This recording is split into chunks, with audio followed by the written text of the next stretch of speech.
तो ये समझ में आता है कि मुख्यमंत्री जी का भरोसा अगड़ों पर से उठ गया है। तो इसलिए जनता अब इस राजपाट में लग रहा है कि सुरक्षित नहीं है। क्राइम जो है, क्राइम का ग्राफ जो है बढ़ा है। तो अब इनका जो पुराना फार्मूला है कि पहले उसे दबाव में लाओ और फिर मार्केटिंग करो। बेगूसराय में ताबड़तोड़ गोलियां चली और उस गोली की जो आवाज़ है राजधानी पटना में गूंज रही है। मुख्यमंत्री नीतीश कुमार कटघरे में है। भारतीय जनता पार्टी जो कि उनकी पुरानी सहयोगी है, साफ तौर पर ये बात कह चुकी है कि नीतीश कुमार ने ही गोली चलवाई है। नीतीश कुमार के खिलाफ कई राजनीतिक दलों ने मोर्चा खोला है। बयानबाजी जो है लगातार चल रही है और हमारे साथ इन तमाम मुद्दों पर बात करने के लिए आम जनता पार्टी राष्ट्रीय के राष्ट्रीय अध्यक्ष हैं विद्यापति चंद्रवंशी जी। लॉ एंड ऑर्डर खत्म हो गया है, पुलिस का इकबाल समाप्त हो गया। देखिए, लॉ इन ऑर्डर का सवाल नहीं है। ये बातें जो कल एक बयान आया है माननीय मुख्यमंत्री जी का, मुख्यमंत्री जी ने कहा है कि ये साजिश है।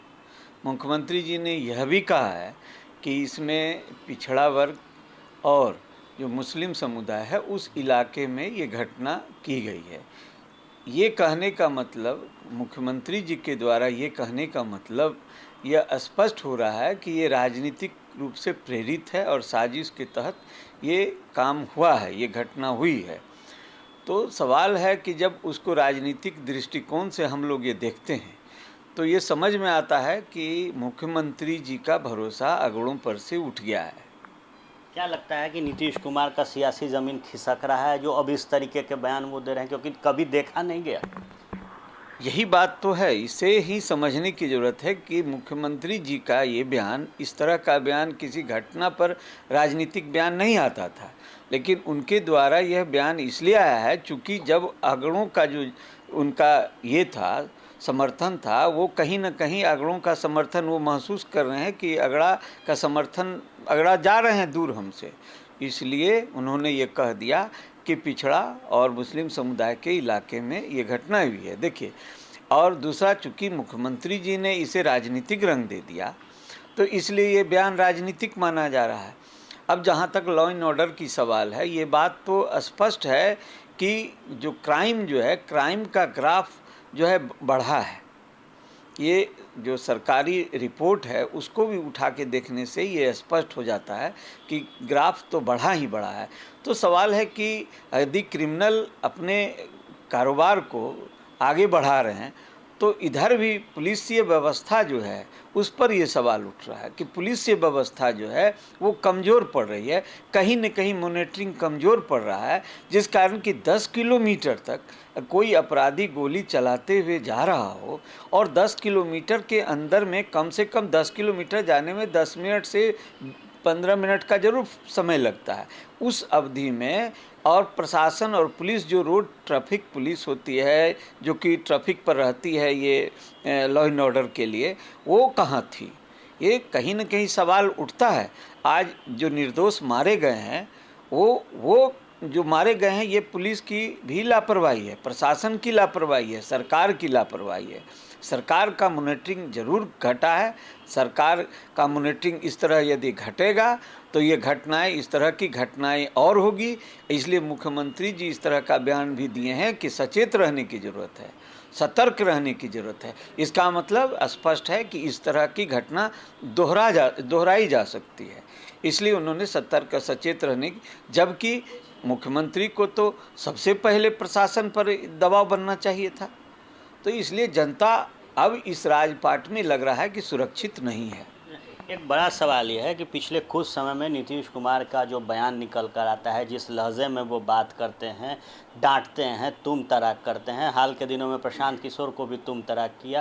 प्रशांत किशोर से आप भी लगातार मुलाकात कर रहे हैं, लेकिन जो मुलाकात पीके और नीतीश कुमार के बीते दिन हुई, इसके क्या मायने निकाले जाएँ? क्या नीतीश कुमार उन लोगों को अब साथ लाना चाह रहे हैं जिनके दूर जाने से इनका राजनीतिक कद छोटा हो गया, इनके ऊपर प्रेशर पॉलिटिक्स बढ़ा, विपक्ष के तौर पर बीजेपी हमलावर रह रही है लॉ एंड ऑर्डर को लेकर?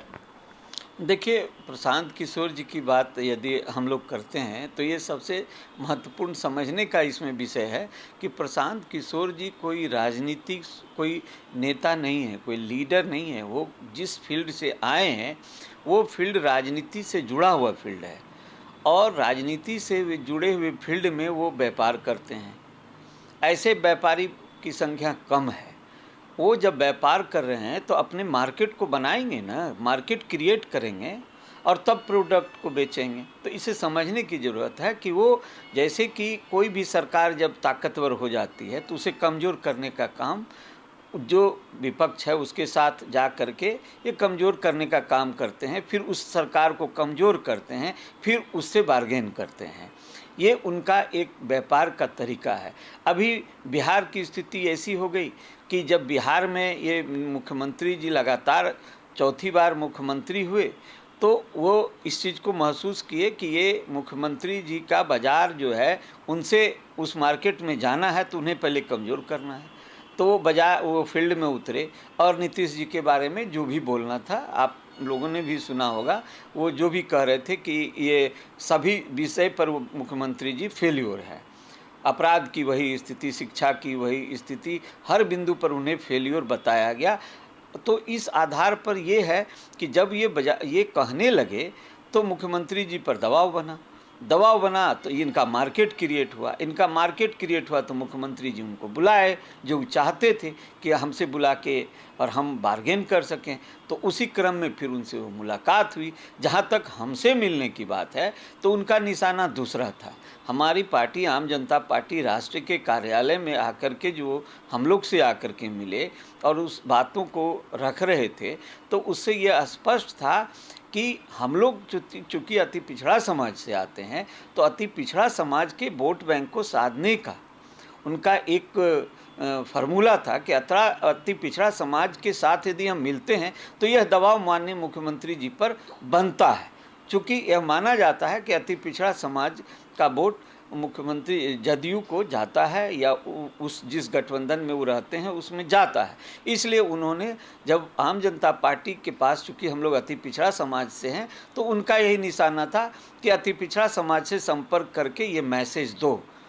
तो सवाल, अति पिछड़ा समाज कोई इतना बेवकूफ़ है क्या? ठीक है, आप नैरेटिव देते हैं, आप किसी भी दल को नैरेटिव देते हैं, नैरेटिव दे करके आप चुनाव में उसको वोट करवाते हैं।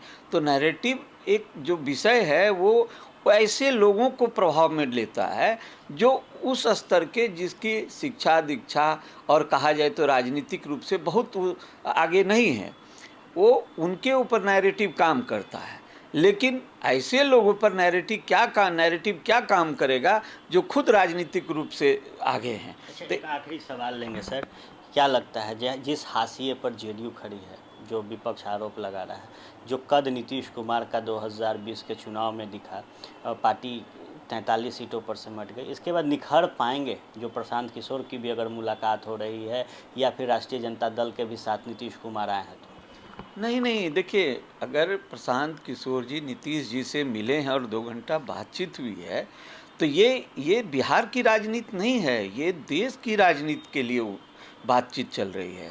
तो जब देश की राजनीति की दिशा पर अगर आप उसको सोचते हैं तो अभी वो दबाव, चूँकि नरेंद्र मोदी जी, भारतीय जनता पार्टी केंद्र में बहुत मजबूत स्थिति में है, तो अब इनका जो पुराना फार्मूला है कि पहले उसे दबाव में लाओ और फिर मार्केटिंग करो, तो ये उसी फार्मूला के तहत वो उन्हें भारतीय जनता पार्टी को केंद्र में दबाव में लाना चाहते हैं, उसकी स्थिति को कमज़ोर करना चाहते हैं और तब फिर अपने प्रोडक्ट को बेचेंगे। तो ये तो उनका पुराना पॉलिसी है। और आप देख लीजिए, इससे पहले भी बिहार में वो बिहार की बात कह करके अपना एक शुरू किए थे और अभी फिर जन स्वराज की बात कर रहे हैं।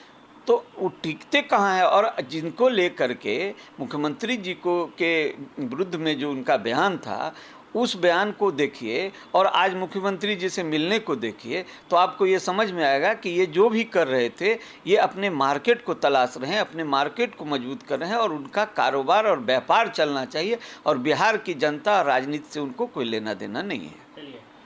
तो आप सुन रहे थे आम जनता पार्टी राष्ट्रीय के राष्ट्रीय अध्यक्ष विद्यापति चंद्रवंशी को। और निश्चित तौर पर जो घटना बेगूसराय में घटी है उसके बाद इन्होंने भी सवाल प्रशासन और बिहार सरकार के नीतियों पर खड़ा किया है। और इसके साथ ही जो मुलाकात प्रशांत किशोर और सूबे के मुख्यमंत्री नीतीश कुमार की हुई है उसमें इन्होंने साफ तौर पर कहा है कि अपने व्यापार को चमकाने और अपने व्यापार को किस तरीके से आगे बढ़ाया जाए, इसको लेकर जो रणनीति प्रशांत किशोर काम कर रहे थे, उसी सब को लेकर जो मुलाकात है वो की गई है। कैमरा सहयोगी डब्लू के साथ फर्स्ट बिहार के लिए आर्यन, पटना।